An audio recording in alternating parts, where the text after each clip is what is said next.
नमस्कार प्यारे साथियों, आज हम बात करेंगे पंचायती राज व्यवस्था में जो पंचायतों को 29 विषय दिए गए हैं, उन 29 विषयों के बारे में बात करेंगे। ये जो चैप्टर चल रहा है, इसके स्टार्टिंग में हमने बात की थी कि कैसे पंचायतों को संवैधानिक दर्जा मिला और किस प्रकार से 73वें संविधान संशोधन अधिनियम के द्वारा 11वीं अनुसूची में यह प्रावधान किया गया कि पंचायतों के लिए 29 विषय हैं जिन पर पंचायतें कार्य कर सकती है। तो आपको ध्यान रखना है कि 11वीं अनुसूची, जिसके बारे में हम डिटेल में बात कर चुके हैं, पहला जो वीडियो था इस चैप्टर का, उसमें इस 11वीं अनुसूची में दिए गए हैं 29 विषय। ठीक है, तो 11वीं अनुसूची जिसमें दिए गए हैं 29 विषय, कहने का मतलब यह है कि जो पंचायत है, यह पंचायत या बात करें हम ग्राम पंचायत, ये ग्राम पंचायत 11वीं अनुसूची के उन 29 विषयों पर काम कर सकती है जो विषय इसमें दिए गए हैं। जैसे कि मान लीजिए उदाहरण के लिए आप पटवारी की तैयारी कर रहे हैं, तो आप मुझसे पूछेंगे कि सर पटवारी के सिलेक्शन के लिए हमें क्या क्या पढ़ना होगा। तो स्पेशली हमने सिलेबस दे दिया कि इस सिलेबस में ये चीजें हैं और आप ये पढ़ लीजिए, यानी कि विषय फिक्स कर दिया। अगर इनको आप अच्छे से पढ़ लेते हैं तो आपका सिलेक्शन हो जाएगा। ठीक ऐसे ही विषय फिक्स कर दिए 29 विषय जिन पर पूरा अधिकार ग्राम पंचायत का होगा और ग्राम पंचायत निर्णय ले सकेगी, योजना बना सकेगी और कार्य कर सकेगी। तो ध्यान रखिएगा, पहला जो फैक्ट है वह ये कि भारतीय संविधान की 11वीं अनुसूची में पंचायती राज संस्थाओं से संबंधित या ग्राम पंचायत से संबंधित 29 विषय दिए गए हैं। अब महत्वपूर्ण यह है कि आपको इन सभी विषयों को याद रखना है और केवल याद रखना नहीं है बल्कि क्रमबद्ध तरीके से याद रखना है, जो कि मुझे लगता है कि इस चैप्टर की सबसे बड़ा टास्क है, सबसे कठिन काम है। इसमें जैसे कि पहले नंबर पर क्या है, दूसरे नंबर पर कौन सा विषय है, तीसरे पर कौन सा है, और सबसे अच्छी बात यह है मेरी क्लास की कि आपको रटना कुछ नहीं है। मैं चीजों को इतने अच्छे तरीके से आपको बतला दूंगा, इतने डिटेल में बतला दूंगा कि आपको याद रखना ही नहीं पड़ेगा, अपने आप चीजें आपको याद रहेगी कि पंचायतों का कार्य क्या क्या है। तो समय गवाए बिना हम शुरू करते हैं। पंचायती विषय यानी पंचायतों को कौन कौन से विषय दिए गए हैं। लगभग 2 से 3 क्लासेस रहेगी जिसमें हम इन चीजों को देख पाएंगे और थोड़ा सा ये देखेंगे यहां से प्रश्न कैसे बन सकते हैं। तो पंचायतों से संबंधित पहला विषय है कृषि एवं कृषि विस्तार। केवल कृषि और कृषि विस्तार लिख देना ही काफी नहीं होता है, हमें इसके अंदर की चीजों को देखना पड़ेगा, क्योंकि प्रश्न डायरेक्ट ये नहीं बनेगा, प्रश्न बनेगा इससे संबंधित या इसके डिटेल में प्रश्न जा सकता है। तो पहली बात लिखी हुई है कृषि। कृषि का मतलब होता है खेती।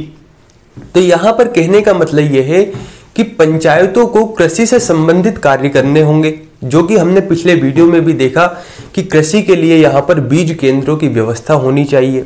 अगर अच्छे बीज नहीं है, अच्छे बीज नहीं होने से पैदावार अच्छी नहीं होगी। अगर कीटनाशक नहीं है, कीटनाशकों का प्रयोग नहीं किया जाएगा और बहुत सारी चीजें हैं, अगर ऋण की व्यवस्था नहीं है तो कृषि का कोई मतलब नहीं रहेगा उस किसान के लिए। कहने का मतलब कृषि के विकास के संबंध में भी कार्य करेगी कौन? पंचायतें, यह उसका एक कार्य है। दूसरा है कृषि विस्तार। तो कृषि विस्तार का मतलब क्या है? कृषि विस्तार का मतलब तो यह है किसी क्षेत्र को बढ़ाना। तो यहां पर कृषि विस्तार का मतलब क्या हुआ? देखिए, आपने आपके गांवों में या आप गांवों से नहीं है तो वहां की चीजों को थोड़ा सा समझने का प्रयास कीजिए। गांवों में कई ऐसी पंचायतों की जमीनें होती है जो पड़ी हुई रहती है, जिसे हम पड़ती जमीन कहते हैं, जिसे हम खाली जमीन कह सकते हैं। हो सकता है आपके गांव में नहीं है तो आप इस चीज को लिंक नहीं कर पा रहे होंगे, लेकिन मेरे प्यारे साथी, जिनके गांवों में पंचायतों की जमीन पड़ी होती है तो पंचायतें क्या करती है, जैसे मान लीजिए ये जमीन पड़ी हुई है, इस जमीन के पट्टे बना दिए। पट्टे का छोटा सा मतलब यह होता है कि उसे किसी व्यक्ति के स्वामित्व के रूप में दे देना, यानी कि मान लेते हैं इतनी जमीन का पट्टा बना दिया और किसी व्यक्ति को यह जमीन दे दी। ये जमीन दे दी का मतलब इसका पट्टा दे दिया ताकि इस पर उस व्यक्ति का हक हो गया। तो कहने का मतलब गांव में कोई ऐसा व्यक्ति है जो भूमिहीन है, जिसके पास भूमि नहीं है, कोई ऐसा काश्तकार है जिसके पास जमीन नहीं है, तो उसे पंचायत की जमीन दे दी गई और उसका पट्टा दे दिया गया। इसका मतलब क्या है? उसके लिए कृषि का विस्तार हो गया। उसके पास कृषि नहीं थी, फिर भी कृषि का विस्तार कर दिया गया। तो पंचायती राज संस्थाओं में पंचायत के विषयों में पहला विषय क्या हमने देखा, कृषि और कृषि का विस्तार। बहुत डिटेल में आपको ये चीजें ध्यान रखनी है। अब ध्यान रखना प्रश्न क्या बनेगा, प्रश्न ये नहीं बनेगा सीधा कि पंचायतों का एक विषय कौन सा है, तो डायरेक्ट ये नहीं देगा कि कृषि एवं कृषि विस्तार। प्रश्न ये बन सकता है कि क्या कृषि के लिए बीज केंद्रों की व्यवस्था करना पंचायतों का एक विषय है अथवा नहीं। तो अगर आप डिटेल में मेरी बातों को सुनेंगे बहुत अच्छे से ध्यान से, तो आपको ध्यान रहेगा कि यार ये तो विषय है। दूसरी बात आती है भूमि विकास। भूमि विकास, भूमि सुधार, चकबंदी और भूमि संरक्षण। अब आप कहेंगे सर ये तो बहुत ज्यादा चीजें हैं, क्या क्या है इसका मतलब समझाइए। भूमि विकास का मतलब है डेवलपमेंट, यानी किस तरीके से आप भूमि का विकास करेंगे। जैसे कि हमने कृषि में क्या कहा कि अगर आपको अच्छी पैदावार लेनी है तो पैदावार के लिए सबसे ज्यादा जरूरी यह है कि आपके पास अच्छा बीज होना चाहिए, बीज के साथ कीटनाशक दवाई होनी चाहिए, उन बीजों को खरीदने के लिए आपके पास ऋण होना चाहिए, ऋण की व्यवस्था होनी चाहिए, पैसे होना चाहिए। तो यहां पर भूमि विकास से मतलब यह है कि आपने देखा होगा गांवों में कई जमीनें ऐसी है जहां पर, जैसे आप देखेंगे कि कुछ जमीनें ऐसी है जहां पर पैदावार अच्छी होती है, यानी कुछ पे तो पैदावार अच्छी होगी और कुछ पर पैदावार नगण्य होगी, बहुत अच्छी पैदावार नहीं होती है। इसका मतलब यह है कि जमीन जो है, जमीनों में भी अलग अलग प्रकार हैं। कुछ जमीनों में उर्वरकता ज्यादा पाई जाती है, कुछ जमीन की बात कर सकते हैं पैदावार क्षमता अधिक होती है, अच्छी होती है, और कुछ जमीन ऐसी होती है जहां पर पैदावार क्षमता अधिक नहीं है। तो इसका मतलब यह है कि जिसके पास पैदावार क्षमता अच्छी है जिस जमीन की, उसके पास तो आर्थिक रूप से संपन्नता रहेगी, उसके पास पैसे रहेंगे, उसका तो विकास होगा। किंतु ऐसे गरीब परिवार, ऐसे व्यक्ति जिनके पास कृषि की पैदावार क्षमता अच्छी नहीं है, वो क्या कर सके। तो इसके लिए भी पंचायत का एक विषय है भूमि विकास, यानी ऐसी जमीन जिसमें अच्छी पैदावार नहीं होती, उस जमीन को पैदावार लायक बनाना, उस जमीन को अच्छा बनाना, ताकि वहां पर कृषकों द्वारा अगर बीजों को बोया जाए, बीजों को लगाया जाए, अगर फसलों को लगाया जाए तो वहां पर पैदावार अच्छी हो। तो फिर बात यह आता है कि सर भूमि सुधार का मतलब क्या है। दोनों में थोड़ा सा अंतर यह है कि भूमि विकास में कोई जमीन को हमें अच्छा बनाना है, और भूमि सुधार का मतलब यह है कि ये जो जमीन थी, मान लेते हैं ये जमीन पहले अच्छी थी, यहां पर पैदावार अच्छी हुई, लेकिन आपने कुछ ऐसी कीटनाशकों का प्रयोग किया जिससे इस जमीन में कुछ ना कुछ खराबी आने लगी, ये जमीन उतनी उपज नहीं देने लगी, उतना ज्यादा पैदावार नहीं करने लगी। तो अब क्या किया जा सके, अब इस जमीन में सुधार करना एक काम है। यानी यहां पर थोड़ा सा डिफरेंस है, भूमि विकास में पैदावार लायक जमीन बनाना है, और भूमि सुधार में जो पहले अच्छी जमीन थी बाद में वह कुछ चीजों के प्रयोग से खराब होने लगी, उस जमीन को अच्छा बनाना है। दोनों बातें समझ में आई। तीसरा है चकबंदी। चकबंदी क्या होती है पहले वो समझिए। होता क्या है, गांवों में आजकल तो ये समस्या ज्यादा नहीं आती, पहले क्या होता था कि मान लीजिए कोई जमीन है ना, ये जमीन मान लेते हैं, ये जमीन किसी व्यक्ति की है, मान लेते हैं ए नाम का एक व्यक्ति है जिसकी ये जमीन है। अब कोई बी नाम का व्यक्ति थोड़ा शक्तिशाली है, इस व्यक्ति ने इस जमीन पर हक जमा लिया, इस जमीन पर कब्जा कर लिया। अब ये व्यक्ति बेचारा गरीब है, इसके पास पैसे नहीं है, संसाधन नहीं है, तो ये इस व्यक्ति से ना तो लड़ सकता है, ना ही अपनी जमीन को इससे छुड़ा सकता है। अब इसकी जमीन थी लेकिन इसने कब्जे में कर लिया, तो इस जमीन को जोतने का कार्य कौन करने लगा, बी नामक व्यक्ति करने लगा। तो सरकार को लगा कि यार ऐसे में तो जो वंचित वर्ग है, जो गरीब वर्ग है, वो परेशान हो जाएगा। तो इसके लिए एक व्यवस्था की गई, चकबंदी की व्यवस्था।